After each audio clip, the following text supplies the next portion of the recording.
How's that, folks? That all working? Good. So with my technical expertise, we'll run through these slides and provide some context on the discussion and see what we know about community-led approaches and decision-making and action, but also what our experiences are with community-centred. We found some information that we thought we'd provide for everybody here and start to talk about where community-leds come from, I guess, and where community-centred plays a role. And we've noticed more recently that some of these terms are being used interchangeably.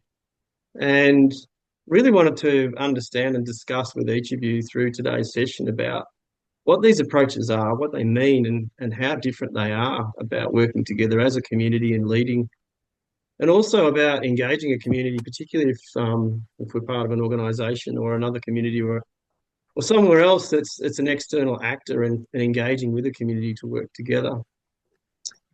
It's often become a buzzword. My role in organisations in the past, about 15, 16 years ago, started to understand what community-led practice might be, as opposed to community-centred, and also even introduced community-based, which is different again. And more recently, it's community-led has popped up and been used in so many different ways, but also is in policies and practice and frameworks. And we also have some myths, and we thought we'd allow the conversation to just free flow once you get the chance to talk to see if there are myths that need to be debunked and where it might take us. We thought it might be interesting just to cover some definitions for community-led, and there's some there on the screen about being done by us, for us, if you like. And the community-led approaches that are not led by an organisation or by the outsiders, but by the collective community process. And also a community-led approach that uses these practices of empowerment, mutual learning and consensus building to create both bottom-up and citizen-driven change. We have some common threads, and we've prepared these couple of slides now to sort of look at, on the left side, if you like, what more about community-led looks like, and then as opposed to what community-centred might look like, depending on who you are and where you fit into this conversation and this work. So on the left, if you like, community tends to hold the power more. Community members obviously identify their own priorities, make the decisions and drive the process. And professionals and organisations tend to play a supporting or enabling role. And if it's community-centred, if you like, it's more likely that the organisation is consulting with the community.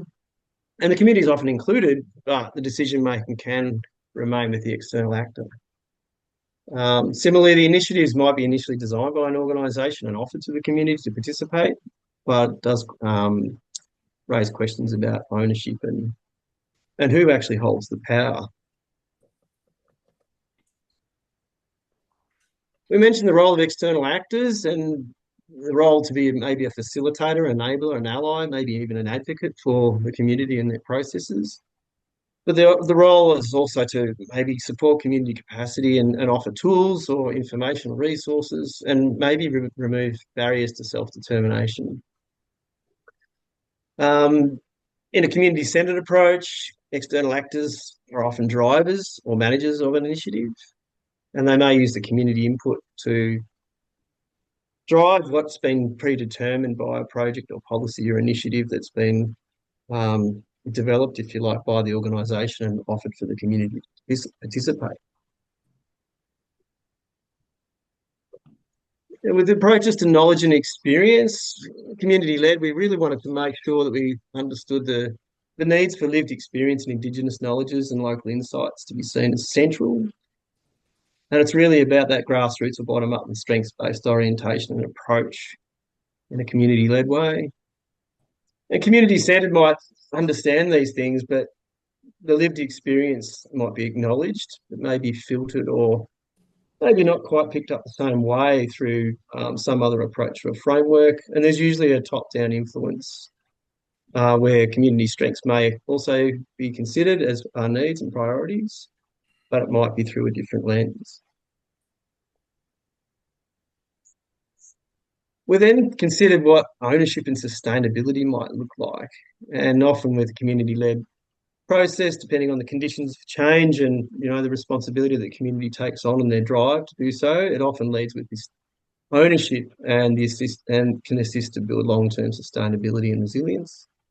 And initiatives and projects are more likely to evolve according to the community context and their readiness to act and take it forward. Similarly, there are community-centred approaches that often are time-bound. They're usually attached to funding and externally dependent, and sustainability might be limited because of these other things, and particularly if the community doesn't have that genuine ownership of the process. Potential outcomes and impacts. Community-led really is focusing on that empowerment and equity and self-determination, and I'm thinking everybody would like to achieve that, and regardless of where we are in the process.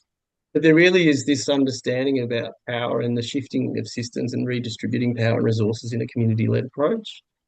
And the community-centred side there on the right may aim to improve services or outcomes for community and with them, but may also reinforce existing systems. So that was the information we sort of gathered today to bring context to the discussion. And we thought we'd throw it open to a couple of people just to give their experiences on what community-led means to them. And I think Kate and Monica had spoken to Jean Renouf. Hope Jean's here. So, Jean, we thought we might throw to you and just get your thoughts on what community-led means to you from your knowledge and experience, please. Thank you. Thank you very much. Hey, everyone. My name is Jean from Plancy. I'm on Wijabal country, Nismo. Yeah, so at Plancy, we do a lot of community work. That's what we do, build community resilience and regeneration. And therefore, the focus on community is quite important. But I'm also a firefighter with Fire and Rescue New South Wales, so I bring also that kind of institutional top-down approach, which is quite different but complementary to community resilience.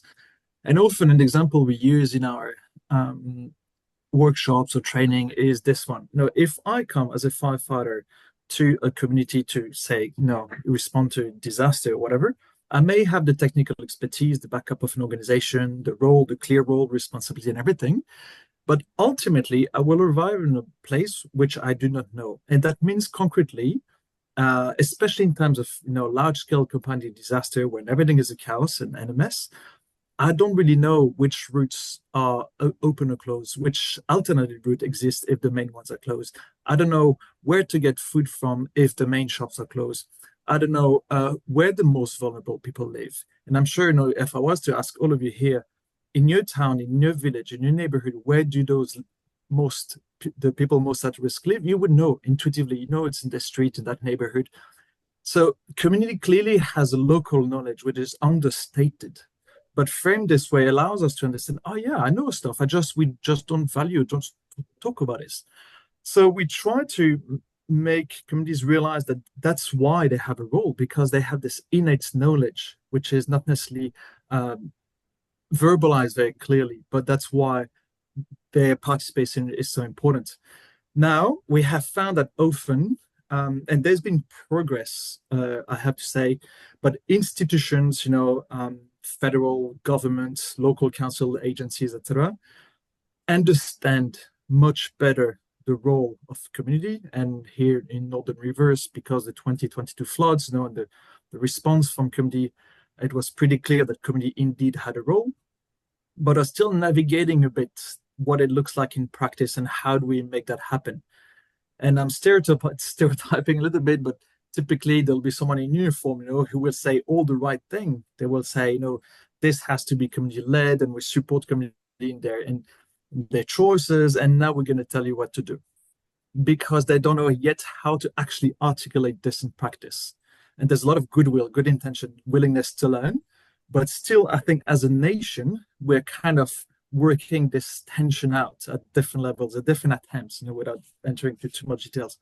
So often at Plancy, the way we do is we really seek to empower members of the community, make sure they have the skills, the knowledge, the connection, the understanding of roles, so that we can indeed build resilience together. And we talk in that sense of community-centered, and we support, locally led initiatives. But at the same time, when we interact with certain institutions, I have to say some people within certain institutions get it, absolutely. There's no qualms whatsoever. Others are legitimately a bit cautious. Community, but who represent the community? And which community? And maybe there are multiple communities.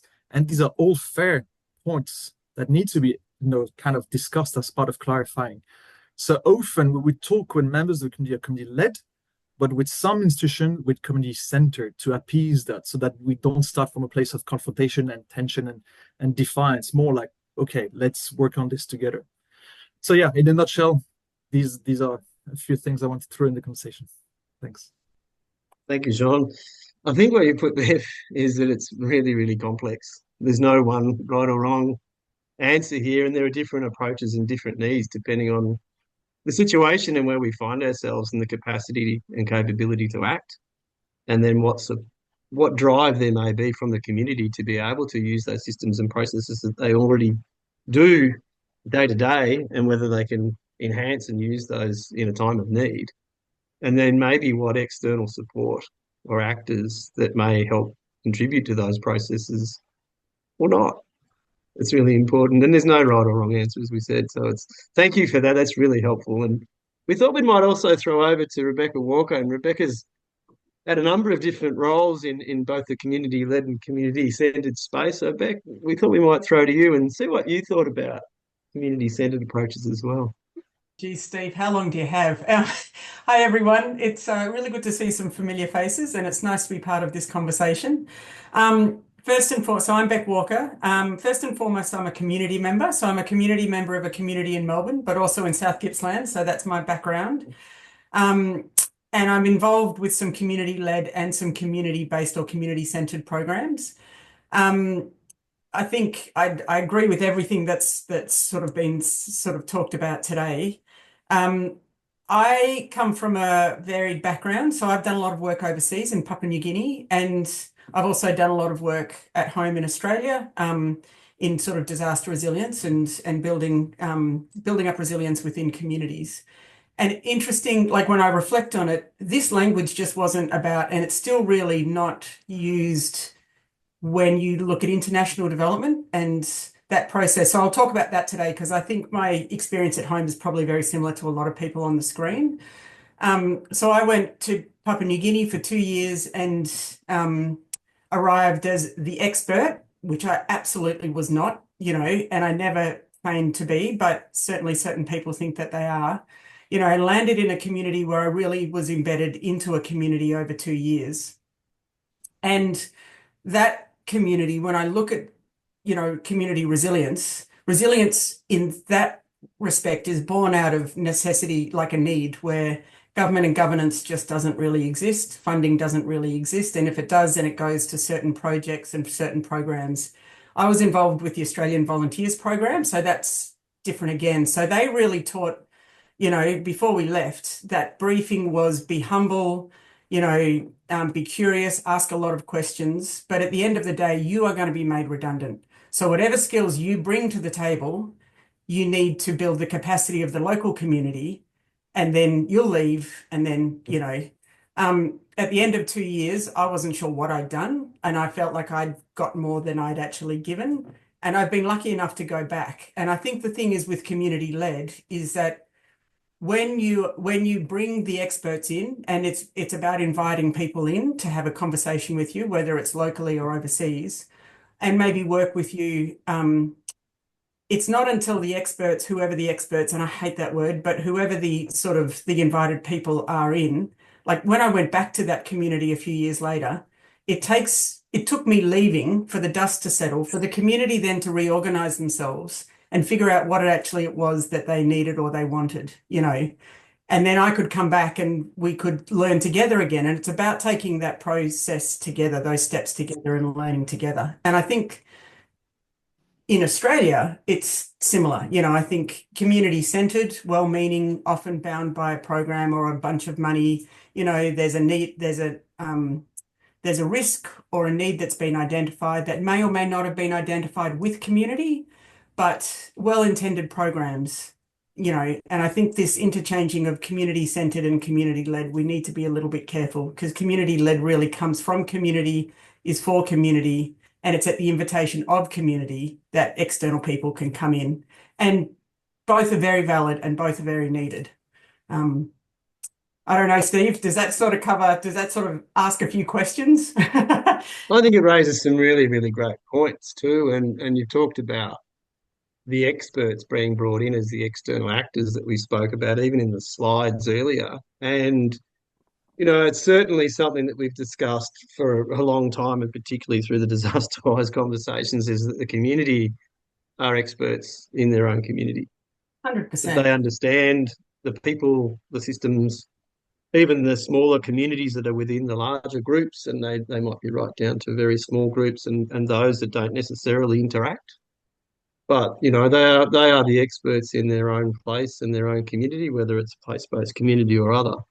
And the other point you made was about inviting the Yeah. external actors in Yeah. and being part of those processes and adding value to what the community may or may not be able to do. But sometimes it's that learning process that you mentioned as well, that we learn as much from the community as it Exactly. does the other way around. That two-way learning. And also it's that time that it takes to build the trust, to build the relationships, to build the network. So the experts can't just appear and then the community listens. It doesn't work like that. And I think that's sometimes where our agencies can get it a little bit wrong. I turn up in a uniform, and so of course the community will listen. But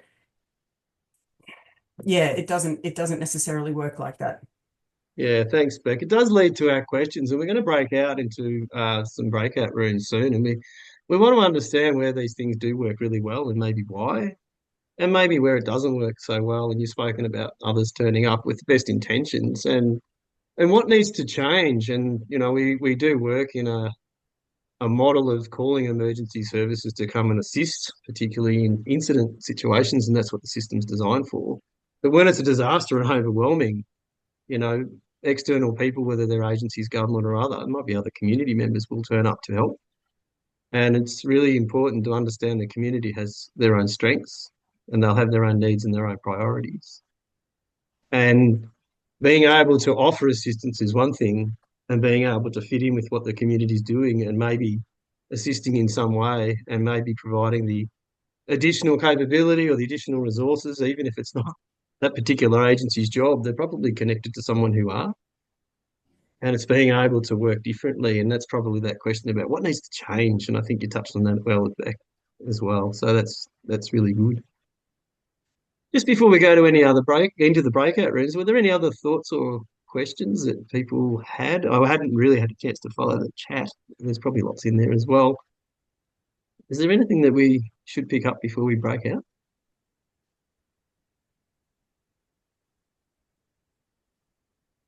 No other thoughts? I think there are 32 people here. I'm sure there are a couple of thoughts. I'll start. Thanks, Alistair. This is a question of relationships, in my view. I'll go back to 2019 in the Mid-Coast area. We had the fires and we got a lady into council who took it upon herself more than anything else to try and pull the various communities, and there are sort of over 150 small communities around Mid-Coast. So it's a difficult thing to try and connect those communities to the limo and the organisation in general, the disaster organisations. But she did a remarkably good job. Unfortunately, she was on a contract, as these things usually happen, and we've been trying to keep that going since then. So I'll talk very briefly about the floods we've just had. I was with the RFS basically trying to house out people's houses, and we'll just choose up the island as an example. Most of the information was coming through the SES, going to the RFS, coming to us, and very obviously, somewhere in the 2 or 3 days that it took to do that, things were changing. And so we ended up going to the wrong houses, not doing the right scouting in many areas. And I'm not knocking the thing because it was well done by normal standards, but it did seem very inefficient. If we could have had the one person probably in that community who was the pulse of that community, who could have said, well, I know Fred needs you now and Joe will need you in 2 days' time.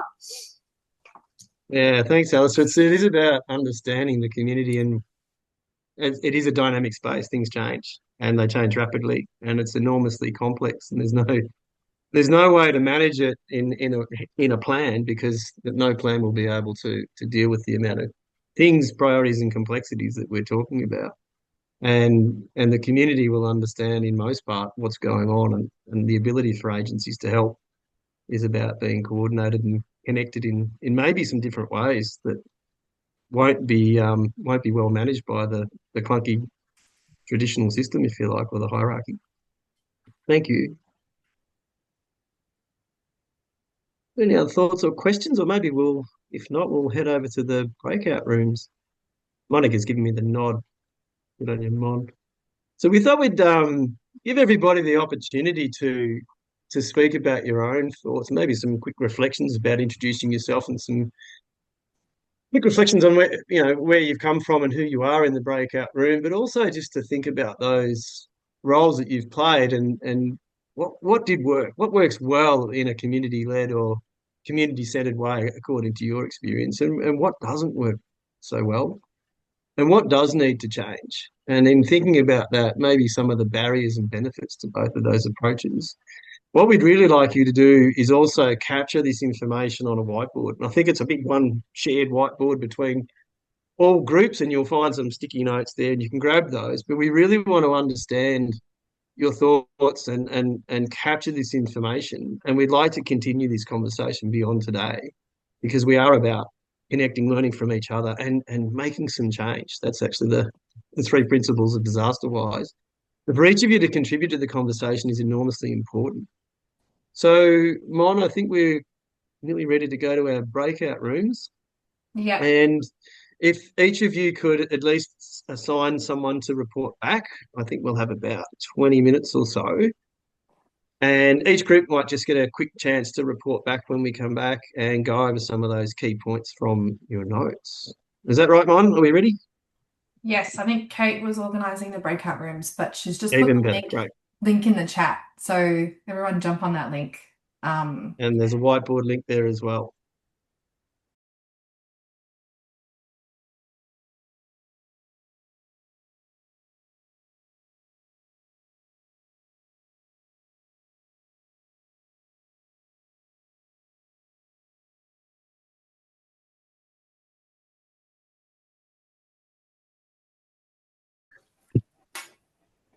Sorry, Alan. That's all right. We're all in the middle of very meaty conversations, I think. I think we could go another hour, but we better not. Yeah, That's exactly. right. So thank you to everybody who disappeared into other groups, and thank you to my group. I think we were group 3. We were deep in conversation as well when we came back. But what we thought we'd do is just very, very briefly capture some of the highlights, if you like, just so we get a flavour of what everybody had touched on today. And we were even thinking about the next get together, how we build from this conversation as well, on the information that we raised and the types of points we made. So we might quickly throw to group 1, if people know which number group they're in. On your points, please. Deb, is that you? Nope. No? Who was in group 1? So that was Carol, Harmony, Katie, Michelle, and Naomi. Who would like to speak? Great. Naomi here from Country to Coast, Queensland. We had a really interesting conversation. Turns out we're all Victorians. The standout for me was around not defining community-led or community-centered as either good or bad, or on some sort of spectrum of you want one and more of one and less of the other, but in that there is a time and a place for both of them, and somewhere in the middle, and it's understanding what's needed when, at what time, for what purpose. So it was a really fascinating kind of Pandora's box that we started to unpack there around that. Yeah, thanks, Naomi. That's really, really important, isn't it? We spoke about how dynamic these situations can be and how they'll change, and that one approach might work at some period and it might change depending on the capacity and capability of people to be able to act. So thank you. Were there any other thoughts from that group?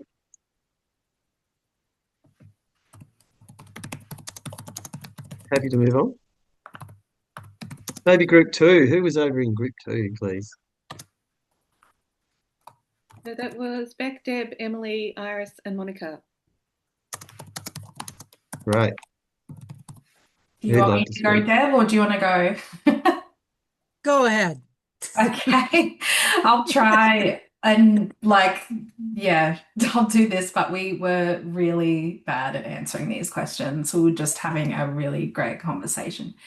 But definitely still relevant. So we talked a bit about some of the sort of like deeper systemic issues when it comes to supporting community-led and what that means through like a top-down approach, and a bit more on like the funding, where funding comes from, and whether that's something that community need, or is it something that is misplaced, whether that's, you know, coming from federal pushing funding to local governments, then community sort of request support. And then there's the common statement, you know, we're under-resourced, which is the case in a lot of situations and communities, but is this, you know, common issue? Like where is that money going and how is it being used effectively? And do community actually need it? And yeah, the sorts of access to that. Deb made a really great comment about work that, or is it a project, Deb? Back home around the structured language and... Yeah, no, I said it should be. It should be. Tossing a The giant dream. project out about systems change in language and how we use language and how we could all collectively start using language that Hey, is collaborative, Sid, partnership, etc. I'm just on a webinar. Just make sure you mute yourself. Yep. Thank you. Yeah. Sorry, Deb. Do you want to repeat what you just said? Oh, sorry. Yeah, I was saying it would be a great project or a great perhaps path to think about taking through more and more discussions, of course, towards how to be collaboratively, how to build the relationship and the trust, but the language itself, to have language around collaboration and partnership and just assume that we are all working in that direction instead of us and them. And I know it's difficult. I know with first responders here, there's a whole other language around all sorts of things. But just when we're talking about it, always talking about we are doing this together. It's not a top-down thing. It's a we know things and you know things and together we're stronger. That type of language. Mm. There was also another mention, I'll just do this last one, around identifying the sorts of liabilities that agencies have and hold, and I guess from the Royal Commission from Black Saturday, what that that impact had on communities and them having to go through that, and then also agencies feeling fairly scarred about that process, and what that liability, what those liabilities mean. So I think that was touched on to work out a shift with how agencies can sort of feel more empowered to actually pass the power on to community, but having that liability and feeling a bit scarred from Royal Commissions coming into place, what that does to how they show up as an agency worker. Did I explain that okay? Is there something I missed, Beck? You nodding? Yeah, no, it's just, you know, that scar tissue still, you know, even when there's a desire, there's people are just like, but am I going to be held liable if we pass the power on to community, and taking away that, you know, trying to change that finger pointing culture to actually one of collaboration and working together. Yeah. Yeah. Fascinating. As we said before, we could talk for hours on this. We'll jump over to group 3, and John helped facilitate the discussion with everybody in the group and also took all the notes. The whiteboard is scattered with heaps of information here. So, John, is it appropriate for you to speak here, given your role in there, do you think? Yeah, sure, of course. And please, anyone jump in and complete what I say. So in terms of, what worked, what we collected, Alan was saying that community-led recovery through the CRC in East Gippsland worked well as the community. And for the reason why it worked well is because there was a good facilitation of community recovery efforts. It happened on a regular basis. He mentioned on a monthly basis. And East Gippsland being a large piece of land, whilst the Zoom meeting were okay, the in-person meetings were really where the deep work was being done. So those aspects, good facilitation, regular meetings, and in-person meetings contributed to this successful community-led recovery efforts. Something else that came up, which is what we experience in Northern Rivers, is it can either work or be a barrier, is when the establishments, the local council, the institutions, the emergency services validate and support the efforts of community work. It really contributes to empowerment, to trust building, to being seen, and therefore provides kind of resources and energy for members of the community to continue to work. And similarly, when institutions come in and ask, what do you do well? How can we support what do you do well? So coming with a strength-based approach, as opposed to what is not working and how we can fix it, again, empowers community and puts the onus on their efforts. In terms of gap, what came up is limited funding. We also talked about that, but we're not looking at funding for community, although it is a good question raised before, but funding for those institutions so that they can engage in meaningful engagement. And any community development workers know that, real community engagement takes time and cannot be limited to KPIs in a 12-month project. There's a conversation about staff turnover and the challenges to engage meaningfully with community and build trust because staff come in and out. But at the same time, we acknowledge that perhaps this is something that members of the community can learn, because members of the community, we are pretty passionate. We go, we put it all, and then we burn out. And so having within members of the community that culture of rest and recover, R&R, that exists within institutions is actually something we could also learn, so that we can continue the lasting for the long term. Something which was said also interestingly by someone who works for an emergency service agency, he said it's not helpful when large institutions claim the work, the effort of the community on their behalf. It kind of steals kind of the onus of the work and leads to all sorts of negative perceptions. Also, we noted the competition that exists between emergency services in terms of their respective efforts to engage a community, and each trying to look better than the other. And the last point we mentioned was also the challenges of engaging with community in metropolitan areas where there's a scattered multiplicity of communities, as opposed to perhaps more cohesive communities in smaller town, villages, valleys, rural settings. Even though there are also different communities, there's not a one size fit all. It may be perhaps more cohesive. So yeah, that's what we talked about. And Well, if I that's missed great. anything, Thank you, Jean. please. Thank you so much. It's fascinating to see how much we've talked about in such a short space of time, and we said we could talk for so much longer. We're just on to 2 o'clock now, and we will hand over to Mon to wrap up in a minute. So thank you everybody for being part of this discussion, which is so important, and it's what we do from today that will really count as well. And with all of your input, and hopefully that we can keep the conversation going with each of you and others as well, and some that couldn't make it today. Hopefully we'll see the recording. We have a feedback survey. It's very, very quick. I think Kate might be able to put in the chat for us. So we'll be able to just get your thoughts about the conversation itself and what your thoughts were. And I will hand over to Monica just to wrap up, and we will keep the channel open. We often keep it open for that extra half an hour, just to see if there are any other thoughts, get any feedback, and obviously if anybody had any other things they needed to talk about. And we mentioned that trauma-informed approach before as well. If anybody needs to see us about anything else, you're more than welcome to stay. So Mon, I'll quickly hand over to you to wrap up, and thank you so much. Hello, me again. Just really quickly, we do have our next get together on the 10th of July. At the moment, we're thinking this could be an opportunity to continue this conversation. So, any outcomes and discussion points that will collate from the whiteboard, and also just from some of the conversations, a few people who spoke. Yeah, we kind of want to bring that together and hopefully sort of pinpoint some discussion points for the next get together.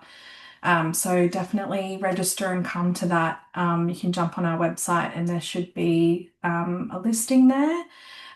So we've got another sort of call to action. So if you wanted to obviously engage with a lot more DisasterWISE stuff, we do suggest coming on and joining as a member. It's a really great way to connect and meet other people from different parts of the country and even parts of the world. Deb. We also have some other people overseas as well, but we do have our international representative in the room. Yeah, if you would like to receive that overview that I was talking about before, I'm just going to, basically provide a bit of context overview of today's session in some notes.